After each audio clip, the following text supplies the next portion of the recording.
Hello, my name is Gresham Hill, and I'm one of the team members over here at SmartChurch, and I'm here to show you some of the features of the SmartChurch Church app. So if you're looking for how to download SmartChurch or how to find and follow your church, you need to go and find the video on our YouTube called Getting Started on SmartChurch, and that will show you how to get started. If you have already downloaded the app to your phone and you've already found and followed your church, then this is the right video for you. So let's just start. We're looking at my phone right now, and you can see the app icon on my phone. So we're going to start by just clicking on the app icon. Because I've already logged in and followed my church, I'm going to land right on my church page with a photo of my church or my church logo here at the top. So let me just show you some of the little features here on this page. First, in the upper left corner, you have your toolbar. This shows you how to navigate around our app. You can also just simply slide your finger to the right and it'll also open the toolbar either way. The next button over is the notification button that tells you if you have any requests from other church members to connect. And so that's something that you won't see unless you have other people following and using the app. Then you've got the check-in button. This allows you to click this button and to check in at your church. It allows your church administrators to take attendance. It also lets you know who else is at your church on Sundays or at events or whenever you're showing up there. So it's just a fun thing for you to utilize. And the last button is the one that you're going to use the most. It's called Post.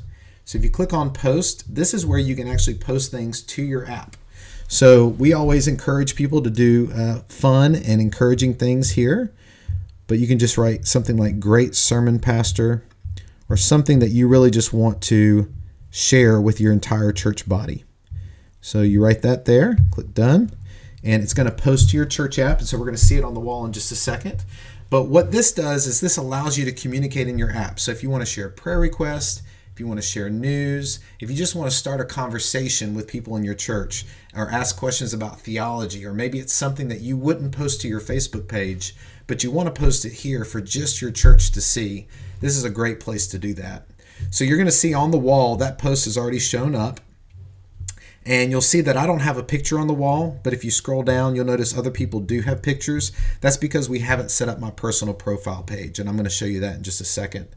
But for now, I just want to show you what these little tools here on each of the posts are for. So you'll see the comment button. That's the very first one. This allows you to comment on there. So like we have the post that says great sermon, pastor. You can just simply write, I agree. And there's your comment. It gets added below there, very similar to Facebook. And then if you go back to the wall, you'll see it has the number 1 there that tells you that there's 1 comment on your post. Now you can also click on the heart, which tells people that you like that post if you don't want to comment on it. You can also broadcast that post to your personal email, Twitter, or Facebook by hitting that little megaphone there, which is our broadcast button. So it's a great way to share about things with other people.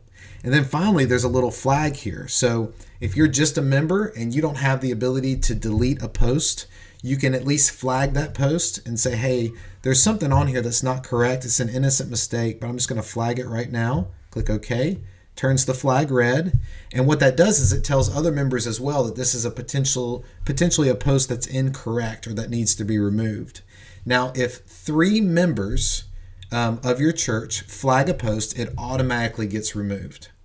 However, if you're using SmartChurch Premium and your admin or your church leaders want to remove a post, they can do that right away. They don't have to wait on a certain number of flags or anything like that. And it's just a way that your church can control the app and keep it always improving with relevant content on here.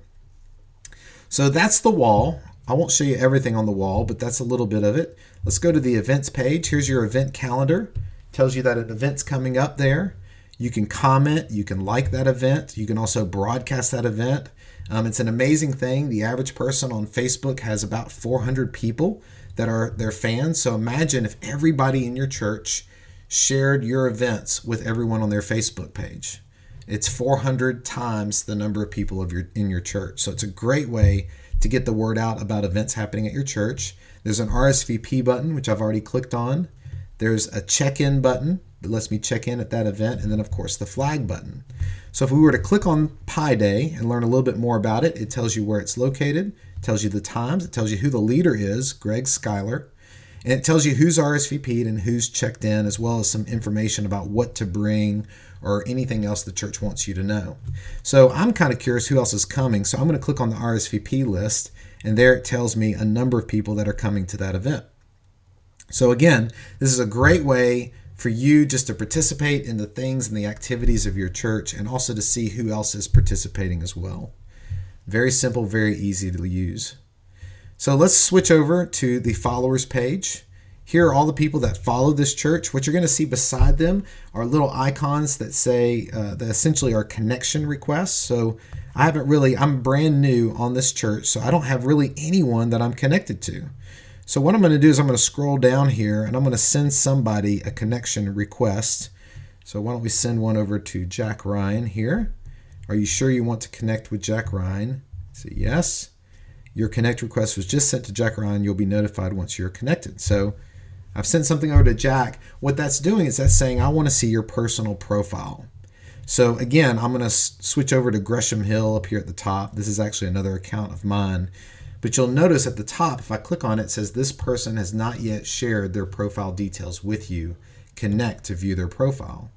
So what that's telling me is that your information is actually private on here until you connect to people, which is really great, because from a legal standpoint, your church doesn't want to just upload their entire church directory with personal info on it to just anybody to look at.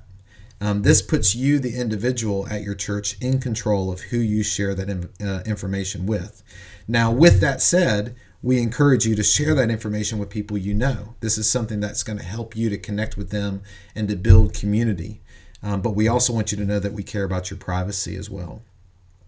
So that's a little bit about the membership directory. You can see a little bit more about that at a later time. You can also click on different formats or filters here. So you can look at just your connections.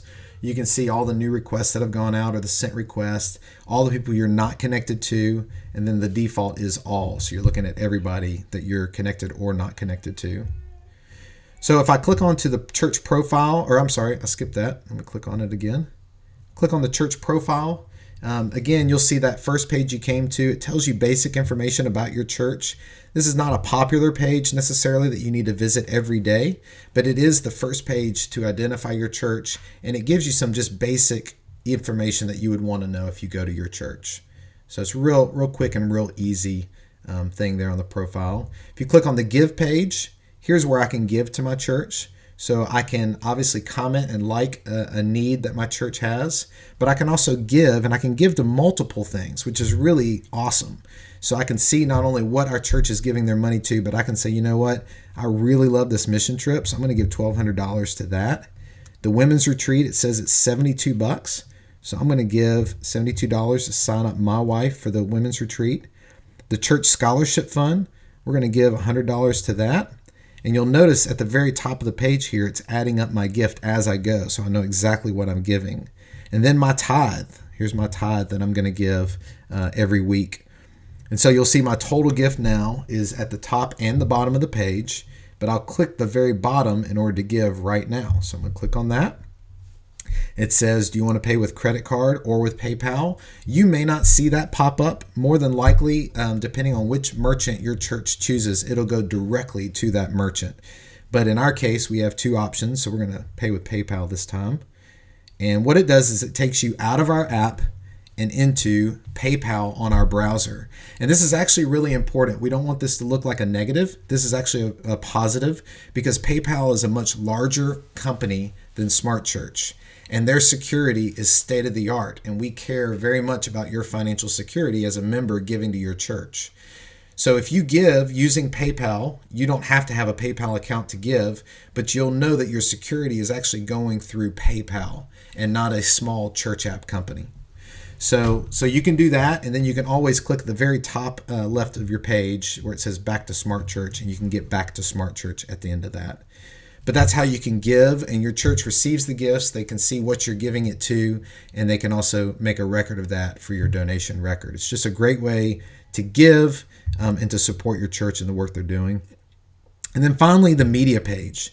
So the media page just tells you your church can post videos, photos, audio, podcast. You can even have a live stream link that's posted in here. It's just a great way to have lots of different things organized for you to look at. So we have a little comedy button here.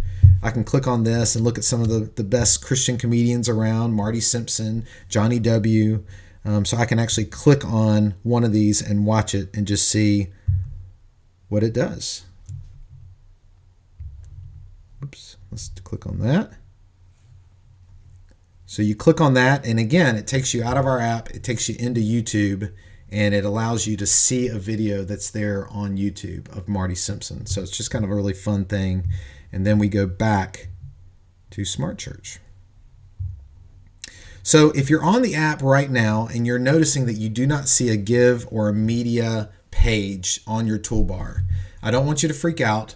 But what that means is that your church is using our free for life version of the app. Now, this is completely free to your church. It doesn't cost them a thing. But what it does mean is that we can't offer them the give or the media page at this time because they're a little too expensive for us to set up for every church. So our pricing is on smartchurch.com. If you want to donate money to help your church get the premium version, that's great. But if not, just understand that those pages are exclusive to the SmartChurch premium license that we have. So you may not see them, but this ends the features tutorial of our app. I didn't show you everything. Oh, I do need to show you one more thing. At the very bottom of your toolbar is the My Profile button.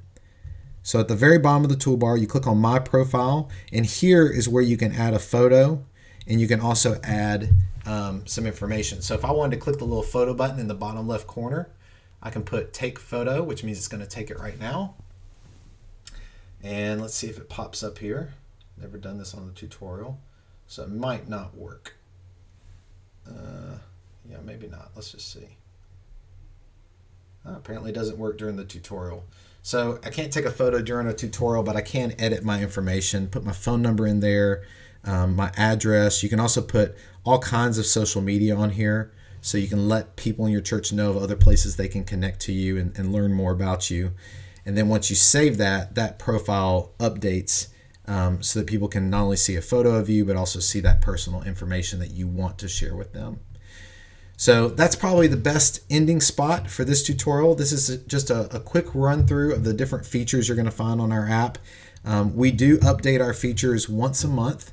And so if you check in, we want you to check in every day, but if you check in once a week or once a month, every once in a while, you're going to see something that you've never seen before. And we hope that you enjoy trying it out and really building some community and encouraging others in your church using this church app. So thanks so much for your time, and let us know if we can help you in any way. You can always email ideas@smartchurch.com if you have any questions. Thanks.